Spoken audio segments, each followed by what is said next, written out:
Okay, guys, we finished our discussion of basic EPS. Now, understand the next part of the story. Suppose, what I'm saying? Suppose your company has issued 10%, 10,000 debentures of rupees 100 each. Of how much? Of rupees 100 each. Full stop. The tax rate is equal to 30%.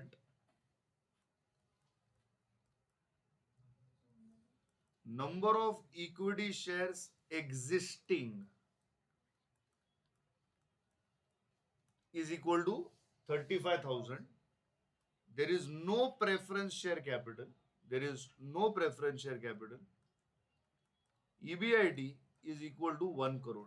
EBIT is equal to 1 crore. Do we understand the scenario? Yes, sir. Sir, let us calculate basic EPS. Let us calculate. Okay, sir. We begin with EBIT. What is EBIT? From this, what will I subtract? Sir, I will subtract my interest. How much is my interest? Sir, 10,000 debentures of rupees 100 each. Sir, मतलब this is 10 lakhs. इसके ऊपर 10%, which is how much? 3 lakhs. Which is 1 lakh. Which is how much? 1 lakh. 3 lakhs नहीं आएगा. Don't confuse. That is tax rate. What is this? This is your interest.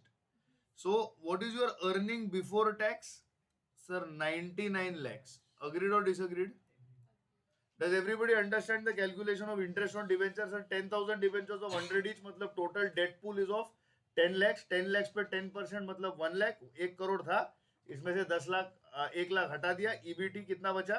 99 lakhs. इस पे अब tax कटेगा at the rate of 30%. So 99 lakhs multiplied by 30%. What is your answer? 29 lakh and 70,000. अब हाथ में क्या बचा? Net profit after tax. So this minus 99 lakhs. What is your answer? Sir, 69 lakh 30,000. Agreed or disagreed? Sir, 69 lakh 30,000. Sir preference dividend तो है नहीं, तो मतलब नेट प्रॉफिट ही मेरा क्या बन गया? सर ये मेरा earning available to equity share holder बन गया. तो इधर क्या आएगा? सर इधर आएगा 69 lakh 30,000. So this is divided by the number of shares. My weighted average number of shares has been given to me as how much? 35,000. So 69 lakh 30,000 divided by 35,000. What is the answer? 198. What is this? This is the basic EPS of 198. Fantastic. Fantastic. Now let us assume that each debenture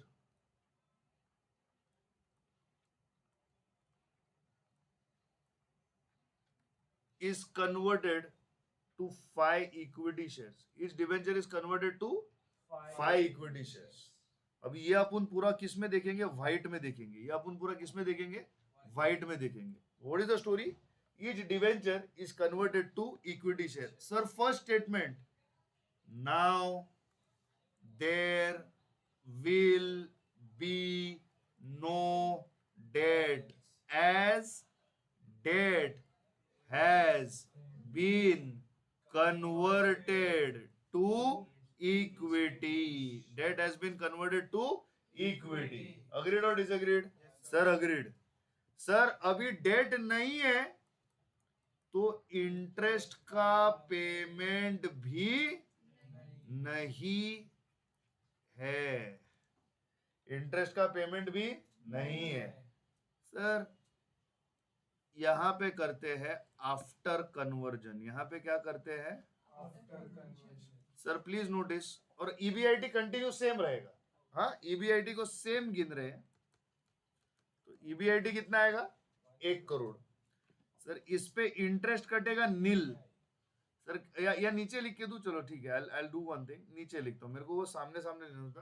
कोई बात नहीं. Sir EBIT assumed to be same. Sir EBIT assumed to be same. How much? Sir interest कटेगा, अभी not applicable. अभी not applicable as all debt has become equity. Sir क्या बचा? Earning before tax, how much sir? Sir 1 crore. Sir इस पे दिया जाएगा tax at the rate of 30%, तो कितना हो गया फ्रेंड्स? 30 लैक्स हो गया। तो अभी कितना बचा? सर नोटिस करो, सर नोटिस करो, आपका 1 लाख रुपये का इंटरेस्ट का कॉस्ट बच गया, यस और नो? सर यहां पर इंटरेस्ट कॉस्ट क्या हो गया? Is equal to saved is equal to how much? 1 lakh.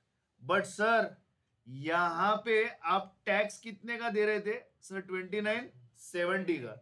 और सर यहां पे हम टैक्स कितने का दे रहे हैं? सर 30 लैक्स का।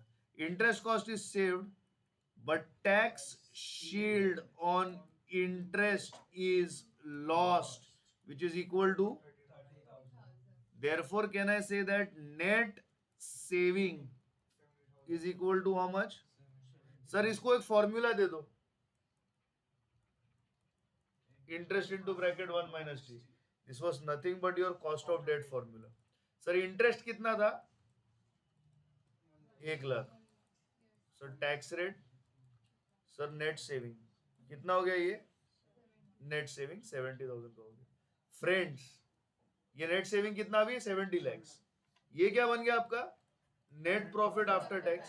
सर पर ये नेट प्रॉफिट आफ्टर टैक्स ये हमारे लिए EAESH कहलाएगा, यस और no? Please tell me that.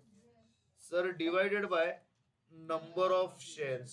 Sir number of shares 35,000 थे, पर सर डेट भी तो कन्वर्ट हुआ है, सर डिवेंचर भी तो कन्वर्ट हुआ है। सर डिवेंचर कैसे कन्वर्ट हुआ है? सर यहाँ पे क्लियरली हमारे क्वेश्चन में कंडीशन है, सर हमारे कंडीशन है each debenture is converted to how many equity shares? Sir 5 equity shares.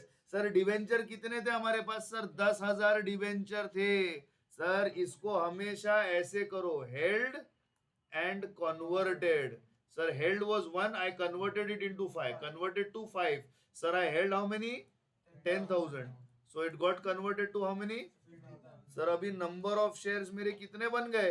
Sir, 85,000. Sir, अभी जो EPS आएगा, which will be 70 lakhs divided by 85,000. What is the answer? Sir, it is 82.35. What is it? Sir, it is 82.35. ये कहलाएगा DEPS, DEPS, that is diluted earning per share. Sir इसमें हमने क्या consider किया? Sir ये जो 50,000 था ये था पोटेंशियल इक्विटी। ये क्या था? सर ये था पोटेंशियल इक्विटी। सर और एक बात समझ के चलिए, सर आपके जो अर्निंग्स थे, सर आपके जो अर्निंग्स थे सर वो 69,30,000 थे, यस सर। हमारे अर्निंग्स पहले कितने थे? सर 69,30,000 थे। यार झूठ बोलता है, झूठ बोलता है, इधर दिख रहा है ना, इधर दिख रहा है ना, हैशटैग मारू क्या?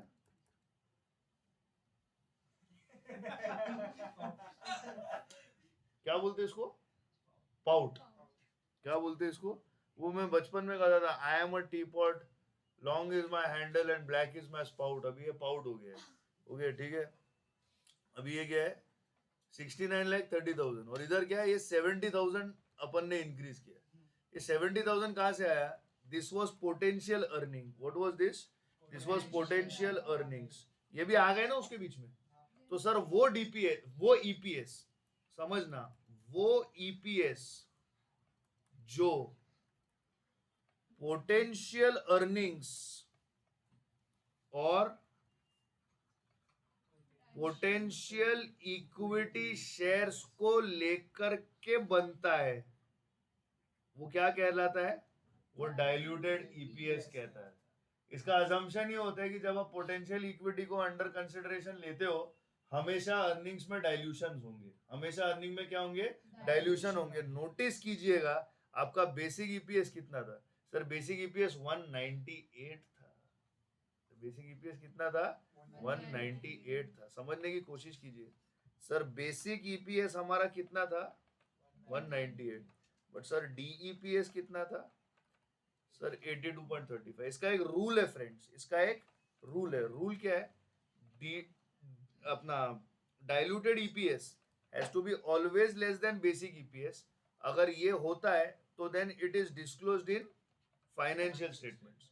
अगर आपका डेप्स बेप्स से ज्यादा है, अगर आपका DEPS DEPS DEPS BEPS BEPS BEPS से ज्यादा है, डेप्स बेप्स से ज्यादा है, तो इसे क्या कहेंगे? इसे कहेंगे एंटी डाइल्यूटिव। इसे क्या कहेंगे? Anti dilutive. एंटी डाइल्यूटिव होगा तो there will be no disclosure. Anti dilutive होगा तो there will be no disclosure. ये केस में it is diluted earnings per share clearly dilutive, therefore disclosure होगा। Therefore, disclosure होगा। Are you understanding what I'm trying to say? Yes or no? With this, you have finished the concept of diluted earnings. What have you done? Finish the concept of diluted earnings. But sir, एक इसमें ethically एक बात होनी चाहिए, समझने की कोशिश कीजिए। पोटेंशियल इक्विटी दो ही सोर्सेस से जनरेट होती है सर। या तो आपका debt is converted to equity sir, या तो आपका debt is converted to equity, या तो आपका preference share capital is converted to equity. Please understand one thing, debt जो होता है ना इंटरेस्ट पे चलता है, और इंटरेस्ट है ना ये प्री टैक्स आइटम है, तो इसके वजह से इंटरेस्ट पे टैक्स शील्ड का इम्पैक्ट आता है। लेकिन प्रेफरेंस शेयर जो है ना वो प्रेफरेंस डिविडेंड पे चलता है, और ये पोस्ट टैक्स आइटम है, तो इसके वजह से there is no tax shield. Sir जरा यही क्वेश्चन को आप प्रेफरेंस में घुमा के दिखाओ। Yes happily. अभी इसमें हम लोग क्या अज्यूम करने वाले कि your company has issued 10% 10,000 preference shares of 100 each, of what 100 each. समझने की कोशिश करो। Your company has issued 10,000 10% preference shares of rupees 100 each. Tax rate is 30%. EBIT is 1 crore and number of shares was 35,000. Okay, तो यहाँ पे शुरू करते हैं। Sir EBIT sir 1 crore sir minus interest not applicable. Sir what is next? Sir, earning before tax, how much? 1 crore. Sir, minus tax at the rate of 30%. How much? 30 lakhs. Sir, net profit after tax, how much? 70 lakhs. Minus preference dividend. Sir, preference dividend आएगा 10,000 share of rupees 100 each, of rupees 100 each. इसके ऊपर कितना dividend पड़ा? 10%। मतलब कितना? 1 लाख। कितना पड़ा? 1 lakh. Sir earnings available for equity share holders कितने हो गए मेरे? 69 lakhs। Sir divided by number of shares कितने थे? 35,000। Sir 69 lakhs divided by 35,000 197.14। देखा जाए तो इक्विटी और डेट सॉरी प्रेफरेंस और डेट में ज्यादा फर्क नहीं था, सिर्फ टैक्स शील्ड की वजह से था। सेकंड थिंग क्यों था? क्योंकि अपना amount of interest preference dividend कम था। अगर ये अमाउंट ज्यादा होगी तो ऑफ कोर्स इसका फर्क अपने को दिखाई देगा। अच्छा दिखता है यार ये ऐसे स्क्रीन पे व्हाइट में, है ना? Looks like actually a black board of school. Actually looks like the black board of school. My teacher used to write like this at in my school days. चलो 197.14। ठीक है, now let us say that now what is the additional condition? That each preference share is converted to 5 equity shares। ऐसा बोलते हैं। each preference share is what? Converted to 5 equity shares। Sir EBIT कितना रहेगा? Sir 1 crore. Sir any impact on interest? No impact। Sir what is this? Sir this is earning before tax minus tax. Tax is how much? 30 lakhs. What am I left with? 70 lakhs. What is this? Net profit after tax. From this, preference dividend now not applicable. Now what am I left with? Sir, 70 lakhs. Sir, divided by number of shares. Sir, 35,000 existing थे, और इसमें कितने बन जाएंगे? 50,000। अब ये कितना हो जाएगा? 85,000। Sir, 70 lakhs divided by 85,000. What is the answer? 82.36. 82.36. हाँ 35 लेते, चलो 82.35 ले लेते, नो प्रॉब्लम. 352 है ना, वो 2 के आगे 9 था, तो अपन इसको 82.35 लेते. My dear friends, please understand that preference dividend post tax है. प्रेफरेंस डिविडेंड क्या है? पोस्ट टैक्स है. इसके वजह से there is no tax saving. Therefore only difference will be in the case of debt क्या रहेगा, आई इंटू ब्रैकेट 1 - t रहेगा, और इधर इन केस ऑफ प्रेफरेंस क्या रहेगा, खाली प्रेफरेंस डिविडेंड रहेगा. तो यहाँ पे इंटरेस्ट आपका कितना था, 1 लाख था, 1 - t, तो यहाँ पे सेविंग कितना हो गया, नेट सेविंग 70,000. यहाँ पे नेट सेविंग सीधा तुम्हारा 1 लाख का हो जाएगा. यहाँ पे कितना हो जाएगा, सीधा 1 लाख का हो जाएगा. नोटिस करना यहाँ पे आपका 70,000 ऐड हुआ. कितना ऐड हुआ यहाँ पे, यहाँ पे देखो, यहाँ पे नोटिस करो तुम्हारा कितना ऐड हुआ, 70,000. अब यहाँ पे देखो, यहाँ पे नोटिस करो तुम्हारा कितना ऐड हुआ, यहाँ पे तुम्हारा ऐड हुआ यहाँ पे 1 लाख. क्यों? Preference dividend, no tax saving,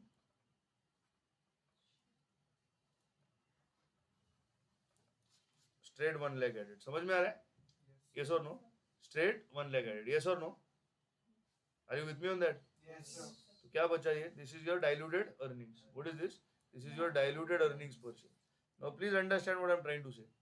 Over here again, I have considered what? Potential earning. What is this 1 lakh? This is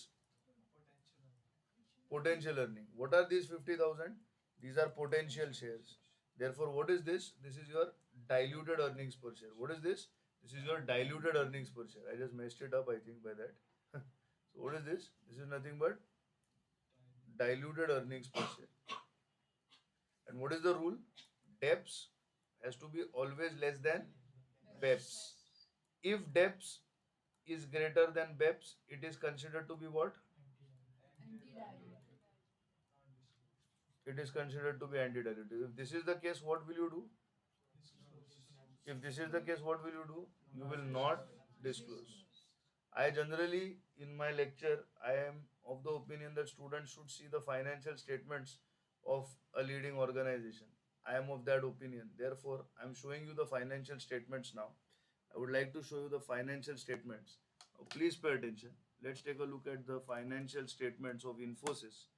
I have probably done this in many of my lectures, and it is essential that we do again. The simple reason for that is you are able to understand how this is disclosed in financial statements. So let's just take a look at the financial statements of EPA, Infosys, right? Look at the beauty of this. They are giving you a default cover, you know. They're giving you a default cover so that you can put your face on the annual report. The beauty of AI. That's fantastic, right?